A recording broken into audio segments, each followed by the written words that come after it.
Hey guys, welcome back. Getting right into it. The audiobook playthrough of the life and suffering of Sir Brant. Year 1122, winter. The coming sacrament. Mother is in her armchair, knitting woolen jackets, pants, and socks for the little one. The baby will need to be kept warm, she says. Father spends less time at home now. Mother says he's very busy with his important job. He is a judge, after all. One day, you decide to ask Mother about Stefan and Gloria. How come they're brother and sister to you, but not siblings to each other? Lydia Brant replies, Well, my dear, I didn't give birth to Stefan. You see, he's the son of another mother, and Gloria is the daughter of another father. Come now, you don't knit your brow like that. You'll understand when you're older. How is that even possible? You're all family, are you not? Several days later, Mother calls Stefan and Gloria to the sitting room. You sneak in after them. At first, Mother gets angry and asks you to leave, but then she relents. You are told to sit still, be quiet, and remember every word you hear. Lydia Brant begins, When you enter the temple, bow to the twins, first to the elder on the right, and then to the younger on the left. Stefan, you're a nobleman to be, so walk along the side paved with marble, where the benches are. Gloria, you walk along the sharp side. When you're there, you must get down on your knees, each on your own side. Stefan, kiss the sword. Gloria, my daughter, they will strike you with a lash. Don't be afraid of it. Resign yourself to the suffering it brings. It is the blessing of your lot. What the heck? Getting lashed is a blessing? Crazy. Gloria replies, Gloria doesn't like the idea of the lash. There's a tense feeling in her chest as well. You were told to remember this. Will the lash strike you too one day? Not if I can help it. Wow. Okay, definitely not. On the next day, they take your brother and sister to the temple. You run toward them when they finally come back. The back of Gloria's dress is soaked with blood. She's hunched a bit, sobbing quietly. Stefan is putting on airs, acting prouder than ever. Nothing else looks different about them. It's like all is the same, and yet everything has changed. Each of them has accepted their lot. Stefan Brant decides just to hate me for some reason. Don't like him. Family unit goes down. Your siblings, Stefan and Gloria, took their first sacrament at the temple.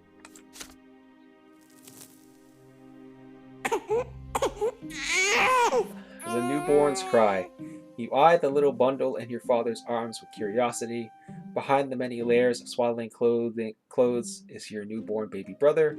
Mother is glowing and smiling with joy. Stefan and Gloria are also here, all excited. You promise yourself you're going to be the best big brother in the world. You'll never hit him. Oh no, the two of you will play together and tease Stefan together, and help Mother together, and go on many adventures together. It feels so strange to be an older brother. Just the other day, you were the youngest in the family, but everything is different now. Your parents named your little brother Nathan, and Mother spends day and night by his side. And Nathan cries all the time, day and night. Mother barely gets any sleep. She is so worn out, she starts forgetting things. Like today, for example, she forgot her knitting in the armchair in the sitting room. You better bring it back as soon as possible. You run to Mother's bedroom. You miss her smile so much. You walk in without saying hello and give her the knitting, but instead of gratitude, you get an ice-cold, exhausted stare. Nathan is also there, screaming all the time. Lydia Brant. Go away, John, you're bothering me. She spits these words out through her teeth. You look at the balding newborn. She can't even get a minute of respite. Lydia Brant says, Enough already. When are you going to stop? I just want some peace and quiet. Mother leaps across the room and starts shaking Nathan with malice in her eyes. His cries get even louder. She looks so tired from his never-ending screams. She seems to be within an inch of smashing him against the wall. Somebody has to do something. You are scared of your mother right now, but you fear for Nathan's life much more. Ugh. Do I call for Father's help? You run to Father's study as fast as you can and ask him to calm her down. You stand your ground, redirect her anger to yourself. You try your best to bring her back to her senses. You snatch Nathan from your mother and run away, or you hug your mother and try to calm her down. Okay, so I can, if I snatch, let's take a look at it. Let's go from the top. If I call my father for help,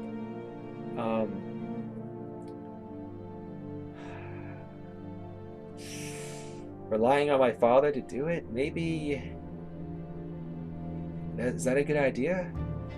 Where you're directing her anger to yourself, that would be that'd be a determination play. I think that would increase your determination. Snatch Nathan away from mother. Nathan would be grateful. I saved Nathan's life, so I think I would pay some serious dividends with Nathan. Hugging my mother.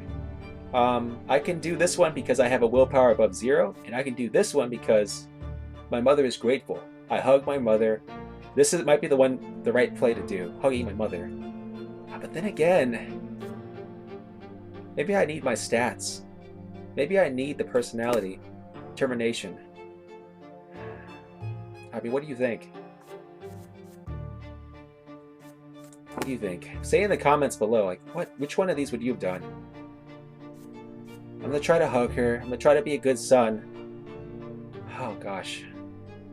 Please, Mom, don't do it. Don't kick me.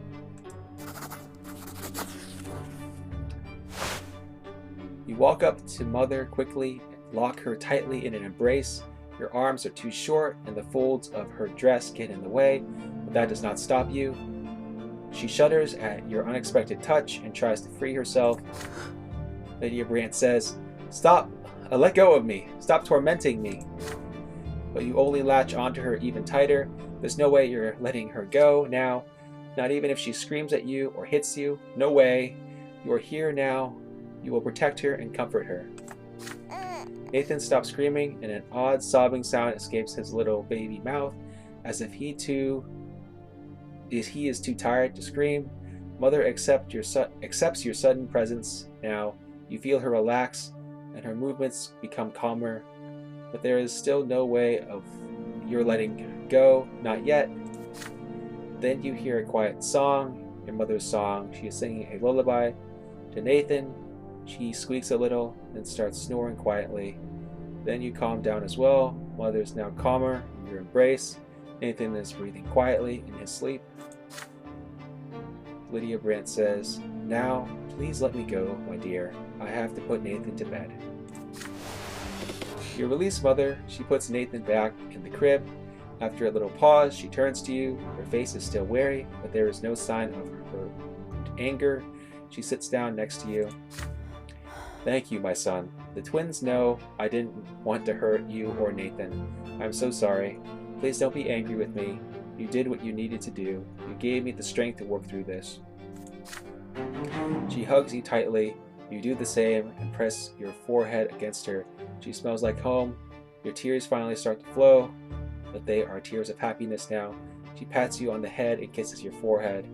Nathan is sleeping quietly in his crib. It feels so good when things are as they should be. Okay, so the family's at peace. Improved relationship with my mother.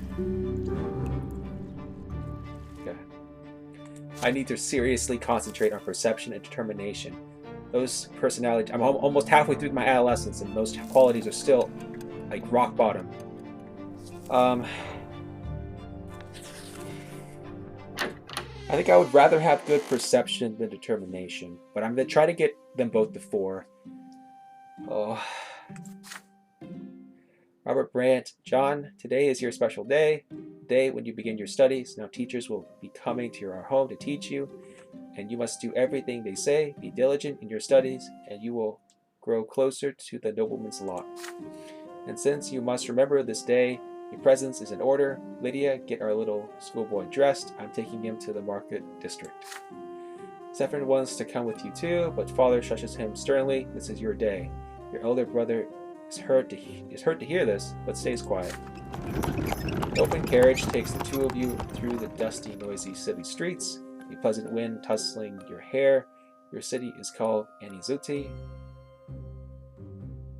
That you already know. It is one of the largest cities in the entire empire. There is a big shadow on the street. It comes from the white foliage of an enormous tree that spreads its branches all above the city. Robert Brante says, "My son, did you know that the silver tree grew from the blood of our gods, our own disciples? It has been growing there, from the blood of our gods' own disciples. It has been growing here for hundreds of years, right in our city. It cannot be damaged or burned. Not even the clergy know why." The carriage comes to a halt by a small shop next to the city square. You run there and freeze by the stalls in excitement. The shop is packed with dolls and figurines and toys. You've never seen so many at once before. "Have you chosen your present yet?" Father asks. "You have. You want the Holy Order set, which includes several figurines of the Empire's greatest warriors of all time." You rattle off everything you know about the Holy Order. They were the ones to aid the Empire's own forces in seizing the province of Magra and storming our city. "That's how we joined the Empire." Father nods in approval. Robert Brante says, "Very well, war isn't your lot for now, but maybe these toe soldiers will teach you to think like a general. We will lead them into battle and study military strategy. Go ahead, take your present." Having said this, Father turns away to examine the books. You run to the box of toy soldiers, delirious with excitement, but there is a fancy-dressed boy in your way. He is about to take your warriors for himself. He elbows you aside and reaches for the box. Anger overcomes you, and you push him from behind. Your opponent falls to the floor. The rich boy screams so loudly, everyone in the shop hears it. "He hit me! He hit me!" A tall tower of a man looms over you. This is the boy's father. But then you feel your own father's hands on your shoulder. "What happened?" your father says. You press against Father, your mind more at ease now. He will protect you. Yes, you shoved the boy to the floor in front of everyone, but he tried to take your present for himself. Father turns you around to face him when he hears these words. Robert Brante says, "Is this true, John? Did you strike the son of a nobleman?"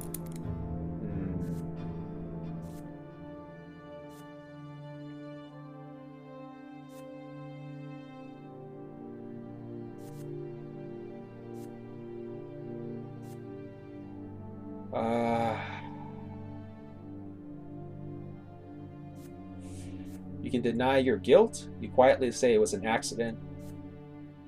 You can tell him the truth. You tell your father that you repaid the impudent boy in kind. You can admit your guilt.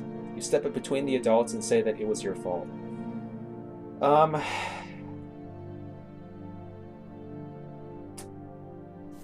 I mean, willpower one sounds better. It sounds like the honest thing to do, admitting your fault. I think it'll make Father proud of you, but I'm not sure if it'll have any intrinsic value later on. We really need the stats. We really need determination and perception. So, deny your guilt, obviously, I think is the determination thing to do. But telling the truth might be it too. I'm going to pray that admitting your guilt gives you some perception. I hope, you'll gain some enlightenment by owning up to that mistake, to building character. Please. You recall Mother's words. If you hurt a noble, you must be punished. There is no use trying to lie to escape it. You say it was all your fault. You push the other boy to the ground because you wanted to get your present before him. Father nods to you, relieved to hear it, and the enraged nobleman grabs you by the hand and drags you out into the street. The law is the law, and your punishment is due. They lead you and the nobleman's son out of the shop. You are told to bow to him, show humility. The bad feeling sends a shiver down your spine. With a satisfied grin on his face, the boy swings his arm and slaps you on the cheek. He strikes you again and again. Father stays quiet all the while, but as you ride home after the punishment is over, he shows you a rectangular package. I am proud to see you living by your lot. A common birth leads to a life of humility. You told the truth and accepted your punishment like a man. This present is yours, my son. Inside is a little box with tin soldiers of the Holy Order inside. They are your reward for humility. So, okay, we gained some relationship with Father. We're grateful. He remembers. So hopefully we'll be able to do that. All right, willpower's down to 5. Oh, and I still don't have any stats. Should have chosen the other one. Oh my goodness, childhood's almost over. This is going to be a short playthrough, guys. Year 1124, summer, the family dinner. Today, Father ordered the dinner table to be brought out into the yard. For the first time in months, he's home, outside of the confines of his always locked study. He spent the entire day playing with Nathan and you, discussing various matters with Stefan, now an adolescent, and walking in the garden, and now a dinner under the open sky. Your entire family gathers around, with Father at the head of the table. He asks each of you about your studies. Nathan climbs up on his knee and recites a counting poem rhyme in a funny sing-song voice. Stefan mentions that his fencing teacher praises his accomplishments. He rises from the table together with Father to show his skill in a practice duel. Next comes Gloria's turn. She stands on her chair and recites a lengthy prayer by heart. Mother showers your sister with praise. Father chuckles quietly, hiding a smile in his mustache. When your turn comes, you recite all the ranks in the Legion, from common soldier to high commander. Stefan listens to you with a skeptical look on his face. Night slowly falls, but the servants ensure that the yard is well illuminated. You don't feel cold in the dusk tonight. It feels good, yet so important. All of you are finally together, sitting at the same table. No fighting, just smiles. No arguing, just pleasant small talk. Then a servant approaches Father with a letter in his hand. He reads it in the dim light, and each line gradually washes the smile off Father's face, until only a stone-cold mask remains. Mother looks at Father with an unspoken question in her eye. Robert Brant says, Gregor Brant is coming back to Enizote. He is the head of the family. He is the head of our family. My father.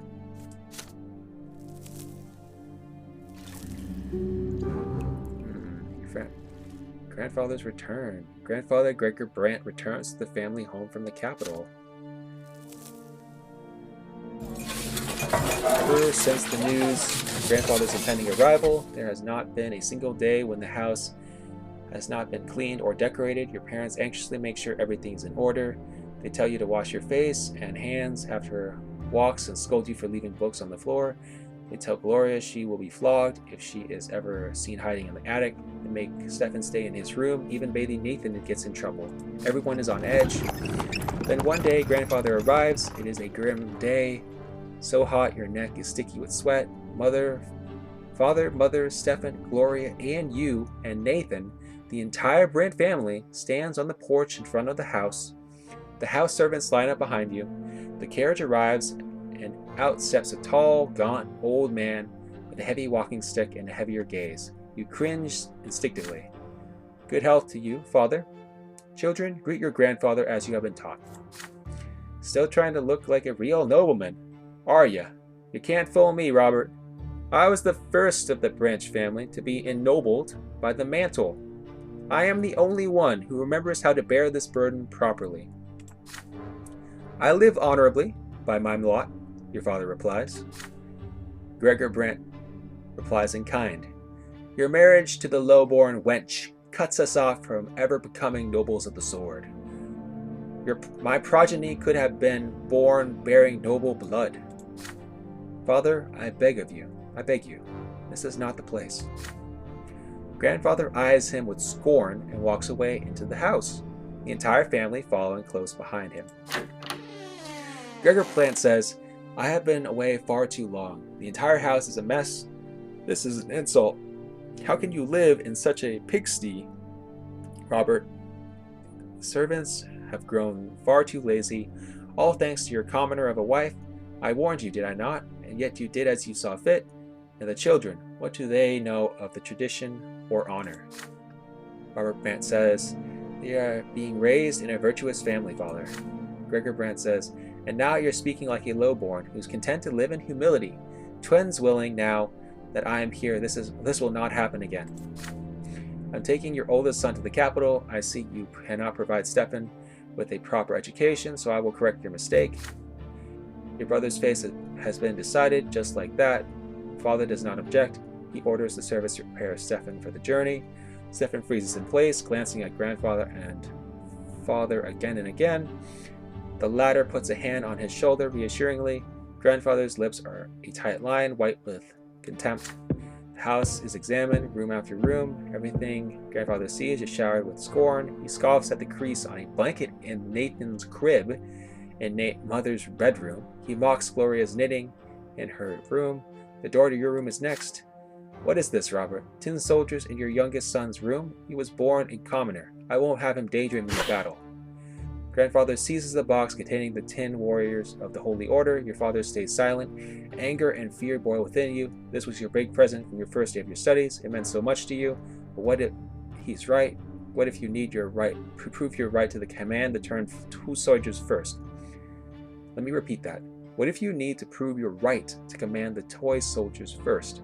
Grandfather shakes his head in disapproval and shoves the toy box into the roaring fireplace. If you wait too long, they will melt in the flames. I can watch them melt helplessly. Grandfather is right. These toys are nothing but a distraction from your studies. I can rescue them. I can burst into tears, overwhelmed by the horrible sight. I can strike my grandfather. Oh gosh.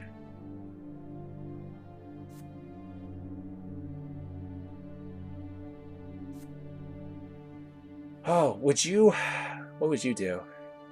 Would you cry? Would you kick your grandfather?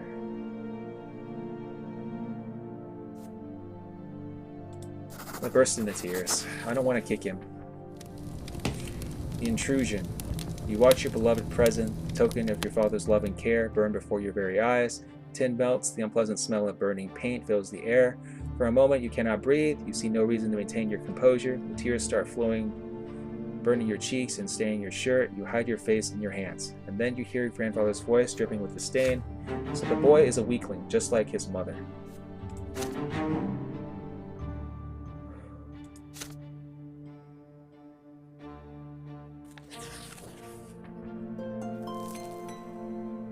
God, it cost me willpower and it cost me relationship. Gosh.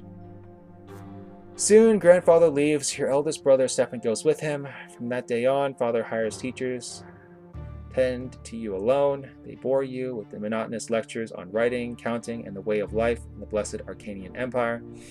You often distract yourself from their instruction by playing with your younger brother, Nathan. Your home grows quiet without your elder brother, too quiet. Weeks later, your family receives a letter from Stefan. Grandfather has sent him to a boarding school for nobles. He is now studying hard in preparation for his service as a nobleman. Stefan Brante says, the rules here are way too strict. You can't even sneeze without the teacher's permission. But I've been studying with my peers. We're learning how to live as nobles in noble society. We're also learning the art of swordplay. That's my favorite part. With Stefan now at boarding school, grandfather arrives once more, this time to live in your home. The only good thing is that he often has urgent business in Eterna, the capital of the empire, and has to travel there. One day you ask mother where he lived before. In Eterna, she says, but now his place is here. Each time grandfather returns, he gives the servants new orders. Your home is now always busy with repairs. The servants are redecorating grandfather's chambers, including his library and sitting room. Sometimes father tries to gently talk to him about this, why subject the house to constant reconstruction. Grandfather's answer is always the same. He says, this home is mine and I will live here as befits a man of nobility. Some days your grandfather stays home, and on those days you try your best to stay out of his sight, but there is no way you can avoid family breakfast. The food is there, but you cannot bring yourself to eat it. Mother's eyes are red and swollen. She has been crying all night. Grandma sits at the head of the table, where nobody used to sit before. Robert, it is high time your youngest sons underwent the sacraments. Sir Brant, please let them live free of the lot for a while longer, but they are... Shut your mouth, Robert. That wife of yours is impertinent enough to interrupt me. If this ever happens again, she'll be eating her gruel with the servants in the kitchen where she belongs. It is time you consider a real marriage, Robert. One to a woman of the proper of the proper station. Gloria drops her fork. Grandfather shoots her a scathing look. A tear rolls down Mother's cheek. Father does not look away from the plate, his hands clenched into fists. Baroness Lodar is one such woman. She is a comely widow and a fine match. She is suing for her inheritance right now and could use proper support and a husband. You could keep your lowborn Lydia around if you like. Servant, mistress, I don't care. I will not do that, Father. I am the head of this family, and the family's standing took a severe blow after your marriage, after you married that commoner. It is unthinkable. How could you give up the memory of beautiful Amelia Elborn for this lowly woman and that bastard child of hers? But now you have a chance to set things right. Don't disappoint me. Father nods curtly, trying not to look in Mother's direction. Father, I wish to see Stefan. Grandfather replies, if I find your conduct in the Baroness's presence satisfactory enough, then you may see him. She is coming for a visit tomorrow. Be prepared. Grandfather wipes his mouth with his napkin, throws it into his plate, and leaves. Mother's lips move silently. Nobody says a word. Then Father stands up and orders you and the other children back to your rooms. He needs to speak to Mother in private. Father comes to your room before bedtime. He sits on the edge of the bed and adjusts a crease on the woolen blanket. He distances himself from you after Stefan's departure, so you're not used to such attention from him. In the candlelight, you can see his face in the dark. There's a sour expression on it. My son, Baroness Emma Lodar, will be visiting us tomorrow. Please be polite and treat her with respect. Nathan will do as you do. I want this dinner to be as immaculate as possible. Don't let me down. On the next day, Mother starts dressing you and Nathan for the coming dinner. You see red all around you. She has been crying, and for a long time. It hurts just to look at her. Nathan starts whining quietly. You and Nathan are dressed in new doublets, your tousled hair brushed into shape. Gloria is told to stay in her room. Father appears wearing his best suit. Mother is in a humble brown dress, looking pale. Father has an uncharacteristically content look about him. You hear the sound of wheels and hooves against the cobbles in the yard, then a pair of dainty heels come clanking. The antechamber is completely quiet and still, fearing Grandfather's observant eye. The door opens. You see your guest, a beautiful, dark-haired woman in a dress of elegant blue, deep blue. Father takes the hand of Lady Lodar and kisses it, showering her in compliments. Grandfather's face is beaming in her presence. No one even bothers to introduce Mother. Baroness, allow me to introduce you, Robert's sons, John and Nathan Brante. Frankly, it's the eldest, Stefan, who deserves the most attention, but currently he is studying in Eterna with other young noblemen like himself. It is my hope that his younger sons will also make me proud one day. Grandfather's eyes you with a probing look. How will you act in front of the Baroness? You accept her here next to your mother, your father's rightful wife. So greet the Baroness politely. So this will probably be good with my father, probably good with the grandfather. This is probably not going to be good with Sophia and my mother. So you approach Baroness Lodar and kiss her hand, following your father's example. Walk away with Mother. You take Mother's arm and leave. I don't like either one of these. Willpower. Maintain your composure. You greet Lady Lodar with restraint and avoid getting too involved in the event. You demand that Mother be introduced. You demand that. Yeah, let's do that. I don't like this grandfather. I don't like Gregor. An illustrious guest. You follow Grandfather's example and kiss the Baroness' fingers gently. Her laugh chimes antechamber, ringing like chimes. Behind you, you can hear Mother sobbing. Grandfather nods to you in approval. Out of the corner of your eye, you see Mother quietly walking upstairs. No, this is wrong. This cannot be. You walk up to Father, look him in the eye, and ask in a voice loud enough to be heard by everyone, why didn't he introduce Mother to the guest? She is his legal wife and your mother, is she not? There is silence. Mother stops on the stairs and turns her head in surprise. Father is confused. Nathan starts whining again. Grandfather grinds his teeth, his hands tightly gripping the heavy walking stick. You keep Father transfixed by your gaze. After a few moments that feel like an eternity, he winks at you, almost imperceptibly, then adjusts his doublet and turns to your noble guest. Baroness, allow me to introduce Lydia Brante, my wife, and mother to my younger children. Lydia, would you be so kind to join us for dinner? What are you saying, Robert? Father, it would be a disgrace to hold a family dinner without the lady of the house. Father marches up the stairs and offers his hand to Mother. She accepts it and walks down with a shy smile on her face. For the first time in those many days, the Baroness presses her lips in contempt at the sight. For a long moment, Grandfather finally breaks the uneasy silence and leads everyone into the dining room. Mother sits at the furthest corner of the table, claiming that she needs to watch over Nathan. There is barely any small talk over dinner, apart from the Baroness and Grandfather discussing her widowhood and inheritance litigation. But Father and Mother do not say a word throughout the meal, yet they no longer look so as tense as the day before. There is not even a mention of any potential marriage. As soon as the door closes behind the Baroness, you flee to your bedroom and lock the door. Grandfather's heavy footsteps can already be heard in the hallway. He is a force of anger, eager to get his hands on you. Whelp! You had the nerve to interfere in the adult affairs? You ruined the dinner with the Baroness. Open this door at this instant and face the punishment you deserve. Then, suddenly his voice dies down. You hear Father speaking quietly. We both realize there can be no other marriage, Father. I already have a wife, and there is nothing to be done about it. I'm sorry, Father, but you will have to accept it. And please leave my son alone. He only helped me face the truth, and nothing else. Grandfather huffs and puffs. At a loss for words, you hear the head of the Brante family and his adult son retreat from the door of your room. It seems there will be no punishment today after all. Grandfather leaves Eterna alone.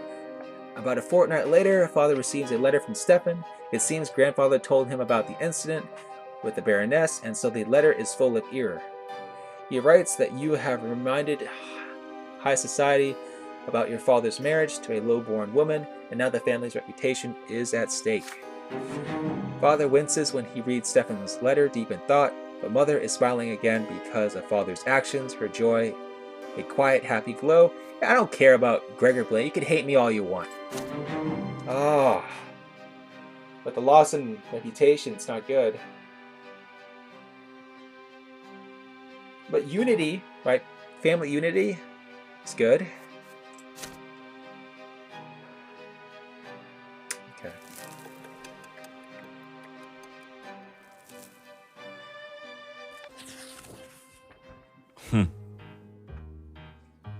Father now checks on your studies often and nitpicks you for sitting or eating or speaking in an incorrect fashion. Once he becomes so annoyed, he says that he wishes Stefan had been the one to stay home instead of you.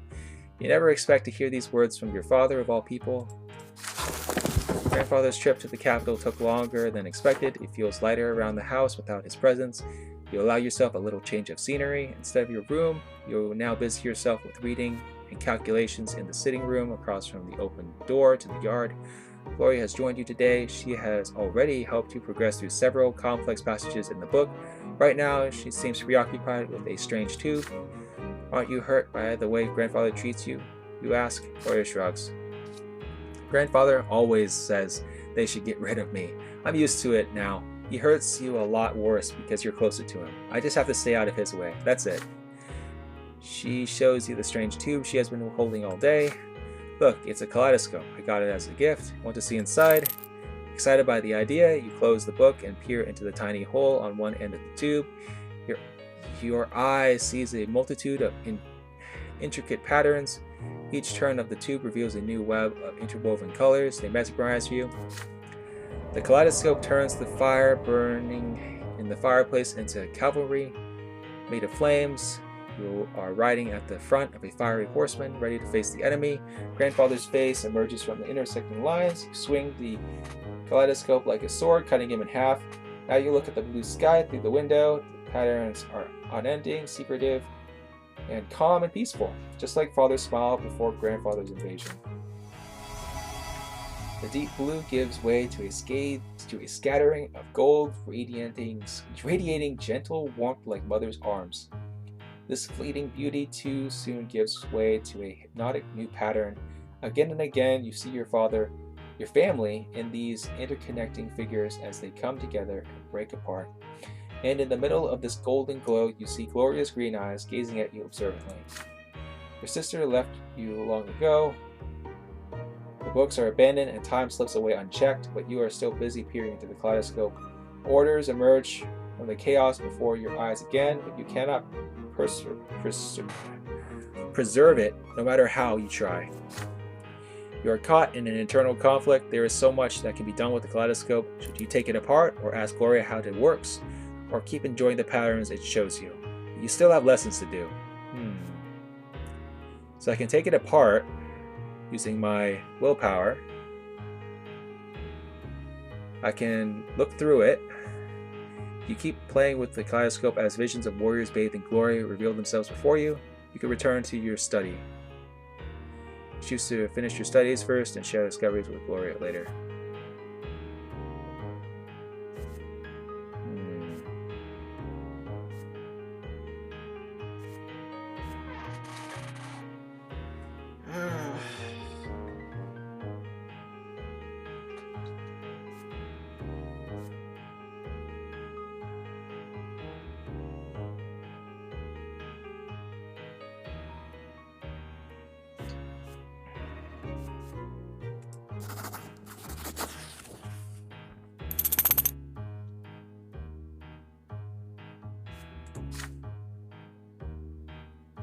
Okay, so you examine the kaleidoscope as curiosity overtakes you. There is something strange rumbling around inside it. It has to be a mystery of some kind. You are dying to figure it out, itching to understand how it works. You rip away the wooden cylinder on the wide end of the kaleidoscope. Inside, you see 3 elongated mirrors put together to form a triangle. The transparent glass shield falls out and onto your knees. A bunch of glittering tiny glass bulbs scatter on the table. There is nothing infinite inside it. You realize it was just a clever trick. With a heavy sigh, with a heavy heart, you go to your sister's room and confess to breaking the kaleidoscope. Gloria is sad but not angry with you. She asks you to promise to never to take her things apart again. You promise. Okay.